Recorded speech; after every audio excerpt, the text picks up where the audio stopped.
तुमने कभी ध्यान दिया है, जितना ज्यादा तुम लोगों के पीछे भागते हो उतना ही ज्यादा तुम अपने आप से दूर होते चले जाते हो। तुम्हें लगता है कि अगर लोग तुम्हें पसंद करने लगे, तुम्हारी तारीफ करने लगे, तुम्हें समझने लगे तो तुम खुश हो जाओगे। लेकिन सच्चाई बिल्कुल उल्टी है। जितना ज्यादा इंसान दूसरों की नजरों में अच्छा बनने की कोशिश करता है उतना ही ज्यादा उसके अंदर बेचैनी बढ़ती जाती है।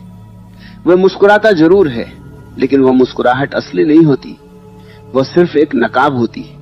तुमने शायद यह भी महसूस किया होगा कि कुछ लोग जिंदगी में बहुत शांत दिखाई देते हैं। वे किसी को इंप्रेस करने की कोशिश नहीं करते, किसी से बहस नहीं करते, हर किसी के पीछे भागते नहीं, फिर भी लोग उन्हें इज्जत देते हैं, लोग उनके पास बैठना पसंद करते हैं, लोग उनकी बात ध्यान से सुनते हैं। ऐसा क्यों होता है? क्योंकि वह इंसान दूसरों को खुश करने में नहीं, खुद को समझने में लगा होता है।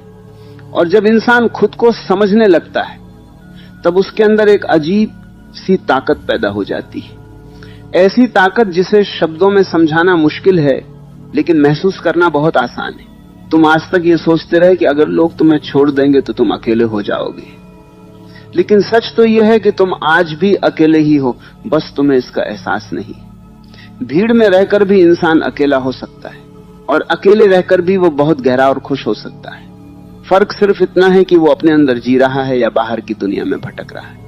जो इंसान बाहर जीता है वो हमेशा दूसरों पर निर्भर रहता है, और जो अपने अंदर जीना सीख लेता है उसे किसी की जरूरत नहीं रहती।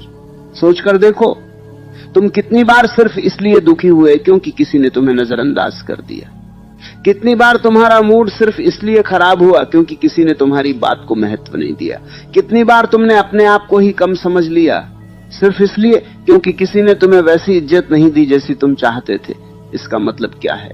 इसका मतलब सिर्फ इतना है कि तुमने अपनी खुशी की चाबी दूसरों के हाथ में दे दी, और जब खुशी की चाबी दूसरों के हाथ में होती है तो दुख आना बिल्कुल तय होता है। इस दुनिया में सबसे बड़ी गलती यही है कि इंसान खुद को छोड़कर बाकी सबको संभालने की कोशिश करता है।